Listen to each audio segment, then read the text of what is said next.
Hello everyone, welcome back to Phoenix Wright. Let's get back in here, we're playing as Edgeworth. This is amazing. February 9th, 9:47 a.m. District Court, Defendant's Lobby number 1. It's gonna be really weird playing as Edgeworth, as a defense.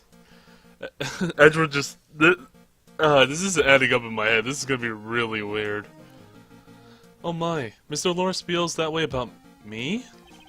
I think he feels that way about everyone that's of the female gender. Apparently he isn't aware of your real secret at all.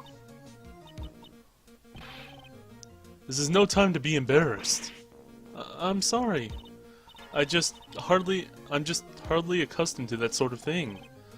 Worry not, and in any case, whatever it was that he saw on the night of the incident, mark my words, I will drag it out of him. Does that mean Mr. Loris is the witness today? No. I believe that none will be the first to take the stand. Sister Bikini. She claims to have seen the very instant in which you carried out the crime. Yeah, but if I remember correctly, like, she said she saw it, but, like, the very instant it was carried out, but didn't the body fall? And it was stabbed before it fell. So, we don't know if she actually was able to see it clearly. I just wanted to ask you one last time. It really wasn't you who killed Miss Elise, Dunim. I believe that is how I was told to say that. So, I hope that's correct. So, I'm gonna go Dunim. It's like, yeah, it makes sense. So, Dunim, correct? That is correct. It wasn't me. Very well then. Mr. Edgeworth? Yeah? You are a prosecutor, aren't you? Are you sure about this? If your true identity is revealed... Don't worry, I've taken the necessary steps. You have? Iris. It is a prosecutor's job to doubt people. But right now, I am a defense attorney. A defense attorney's job is to believe in people, and to believe until the bitter end. That's what a friend of mine told me once. Mr. Edgeworth, you may pass judgment on me from the defendant's chair. You are the one to decide whether or not I am able to do the task I have been entrusted. Very well, sir. I leave my defense in your capable hands.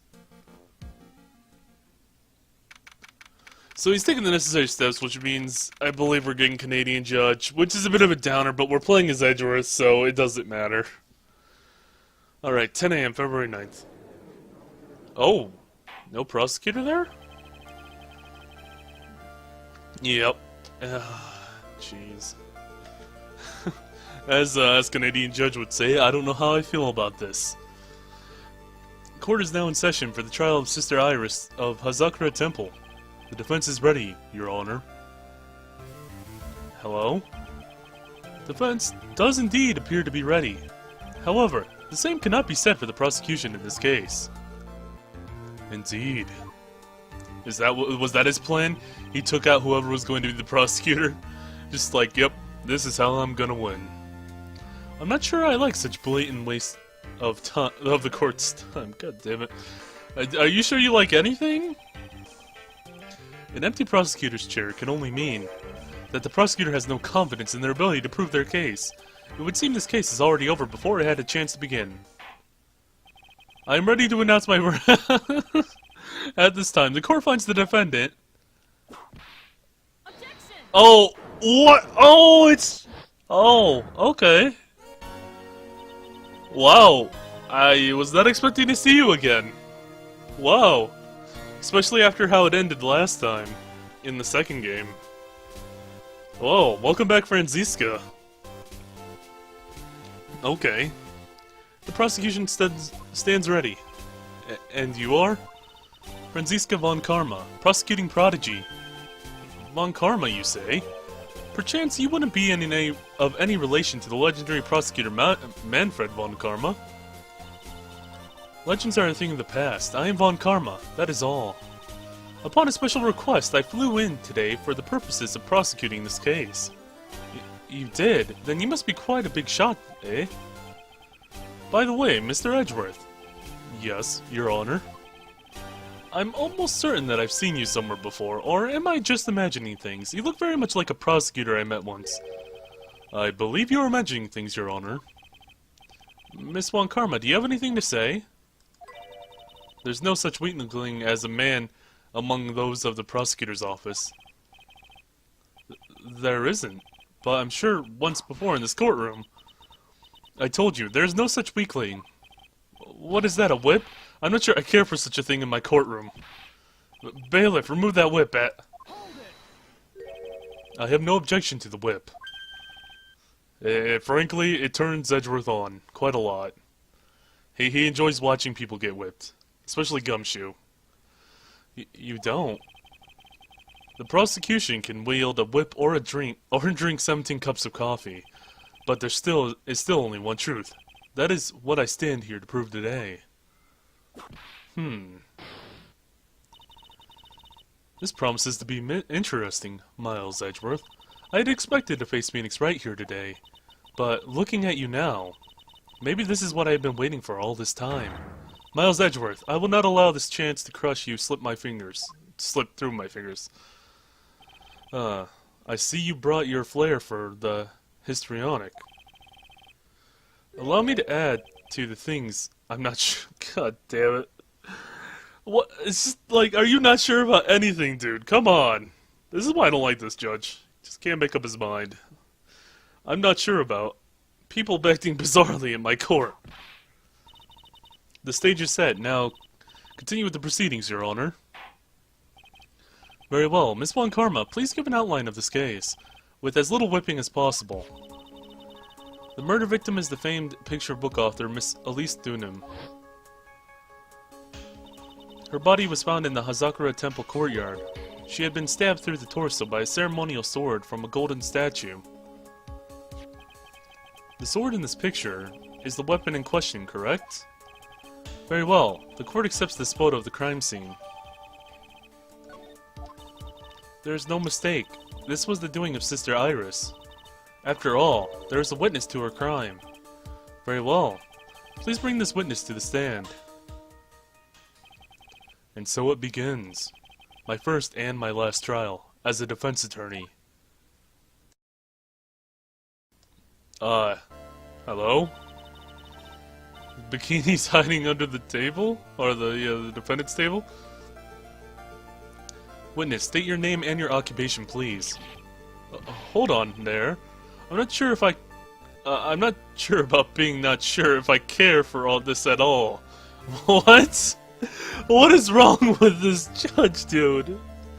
Oh my goodness. Witness, please stand up and nice and straight. If I recall correctly, there are a few milk crates in the defendant's lobby for witnesses with bad backs. Bailiff, fetch a crate for this poor lady, please.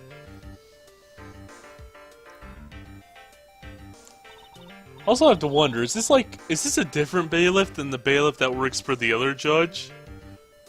Or is it just like the bailiff? Is there multiple bailiffs like there's multiple judges, or is there one bailiff and he's just running from courtroom to courtroom constantly? Poor guy, if it is. Once again, your name and occupation, please. Little old me? Well, I'm the head nun of Hazakura Temple on Eagle Mountain. My name is Bikini. You got it? Bikini. Nice to meet you, everyone. You don't appear to be wearing a bikini right now. The courtroom is the garden of holy judgment. Those with lechery in their hearts should leave the sanctuary at once. You want me to leave? No need to get your bikinis in a twist. Let me tell you, I'm a sight to behold in summer. Wahaha! Ha ha ha ha ha. In any case, witness, I hear that you saw the crime take place on the night in question. That's right. I can still hardly believe it myself, to be honest. There's no way my dear little Iris could do anything like that. Let us hear what you had to say, then. First, tell us about your own movements that night, eh? I'm sorry, I wasn't expecting the boot. But it makes so much sense. It makes so much sense.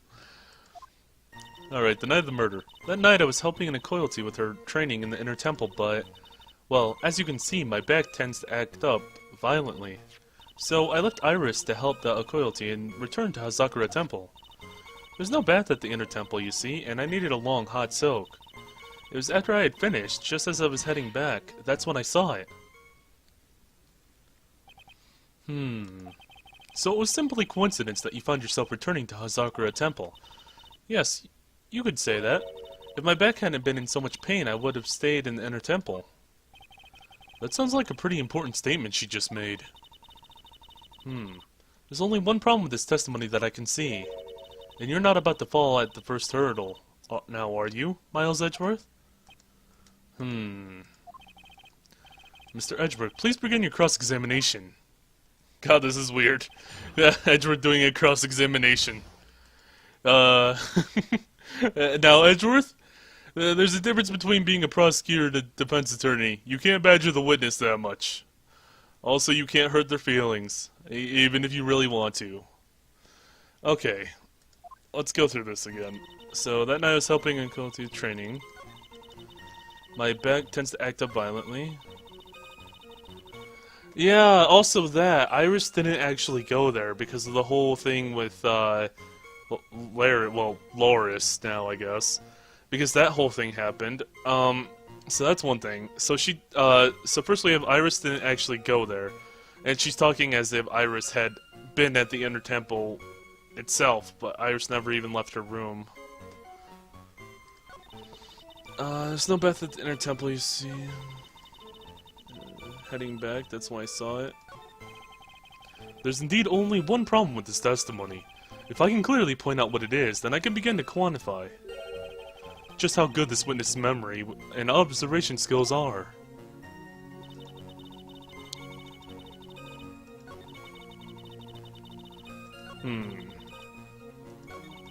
Also, he was saying it was important about her back acting up just a moment ago. So I might want to press more on the back statements, see if I can find a contradiction in there. I'm pretty sure the one contradiction they're talking about is this right now, that Iris didn't actually go to the temple. But I do want to press on a couple statements first. Violently? That's right. It's no laughing matter, especially in winter. I can't hold anything heavier than a knife and fork during the cold months. Just being alive is like strict training. Wahaha, waha, wahaha. On the night of the murder, this fabulous back of yours hurting again. That's right, raging like a bull in a pig pen. I almost fainted once or twice. I just knew that unless I warmed it up, it was going to finally finish me off. Okay, okay, well, it's good to know I can press around a little bit and get as much information as I can. Yeah, this is the one, I'll press on it. Hopefully it doesn't move onward. You left Iris to help with what?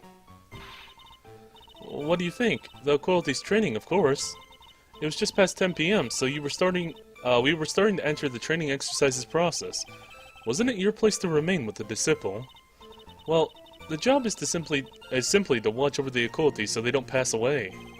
Just to confirm this point again, that night, you met with Iris in the Inner Temple, correct? Yes, she's a gentle, honest girl. Objection! She's never once failed to follow my directions. Oh, okay. So then, do I have to... what do I have that says she didn't go to the temple? No. Not there,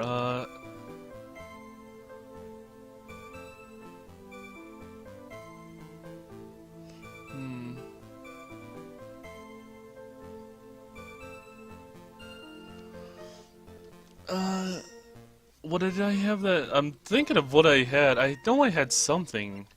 Let me go through this. Weather data, photo of Elise, occult, crime photo, the autopsy report. Was it the testimony? Let me check this.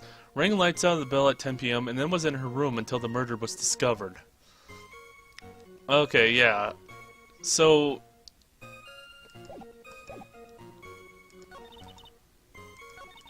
Okay, before I do that, I want to continue pressing, but I think that's what I'm gonna have to present there. Something about the Inner Temple, you see, and then the long hot soak. Well, that's fine.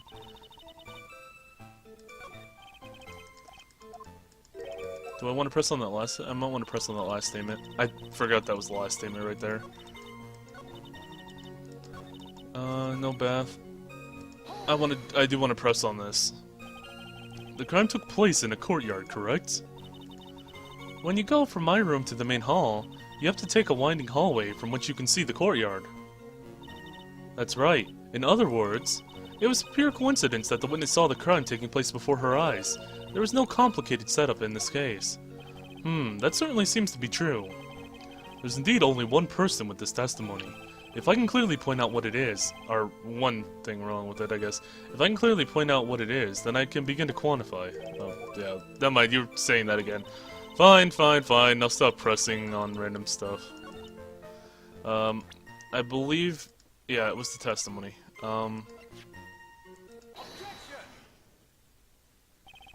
Witnesses have to undergo their own trials, I'm afraid.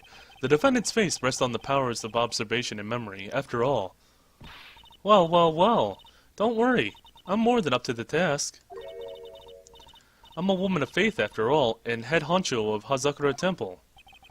In that case, Miss Honcho, I'd like you to explain something for me. The discrepancy between your testimony and that of the defendant, Iris.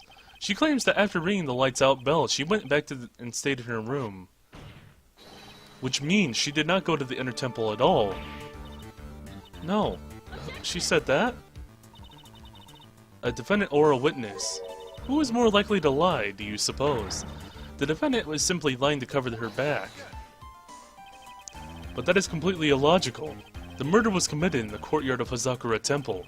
Claiming that she went to the inner temple would make for a much better alibi. But that is odd. Whatever the reason, I can't believe that she would lie. I'm not sure how I feel about this. She does indeed have honest eyes. All people lie. That is my belief. Why am I the only one being whipped here? Edgeworth's too cool to be whipped, and nobody's gonna whip Bikini, probably. Anyway, neither the witness nor the defendant have any reasons to lie. Which means, we must call your memory into question. Dear, dear, dear. You're older than me, and yet you want me to play that game, do you? Well, that isn't exactly what My memory's perfect, crystal clear, especially in winter. Then, I suppose it's too early to end this cross-examination, eh? Mr. Edgeworth, if you are going to question the memory of this witness, you will need to show me a more decisive piece of evidence. Understood, Your Honor. I was named to think that that alone would do the trick. Then please add your comments about Iris to the testimony, and let us return to the cross-examination. And I was helping a co-author training the Inner Temple. As you see, my back likes to act up. Iris came to the Inner Temple. She was dressed exactly as she had been at dinner. Is that something? That's the new one, right? That's the new one. That's the new statement, okay. Dressed exactly as she had been at dinner. Do we remember anything that happened at dinner? Dressed exactly as she had been at dinner. They're saying dressed specifically. Didn't she... When did she give... Because I know she gave, Phoenix her hood, I believe. At one point, right? Yeah. Received before the lights out bell. Okay, so that was before 10 p.m. then. So then she wouldn't have been dressed the same because we literally got the hood. So she wasn't dressed exactly the same. And she specifically stated that she was dressed exactly as she had been at dinner. Dinner was before then, obviously. It was probably around 6 or 7 p.m. And then this was received sometime, like a little bit before the lights out bell, pretty much. Because it was pretty late at night. It was after dinner, though. I'm fairly sure, if I'm remembering this correctly. So, and this is the only statement she added to her, her whole testimony.